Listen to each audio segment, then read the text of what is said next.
আমরা জানতাম শেখ হাসিনার পতন হবে, আমরা জানতাম এক দলীয় শাসন ব্যবস্থার স্বপ্ন শেখ হাসিনার কখনো পূর্ণ হবে না, কিন্তু আমরা জানতাম না কবে, কিভাবে, কত রক্তপাতের মধ্য দিয়ে এই ফ্যাসিস্ট হাসিনার উৎখাত হবে। কিন্তু আমরা দেখলাম 5ই আগস্ট, জুলাই আগস্টের ছাত্র জনতার গণ অভ্যুত্থানের মধ্য দিয়ে হাজার হাজার শহীদের রক্তস্নাত রাজপথের মধ্য দিয়ে বাংলাদেশে শেখ হাসিনার পতন হলো, ফ্যাসিস্ট হাসিনার পতন হলো, ফ্যাসিস্ট হাসিনা পালিয়ে যেতে বাধ্য হলো।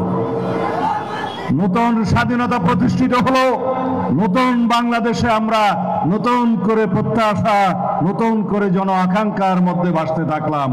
আজকের জন আকাঙ্ক্ষা কি?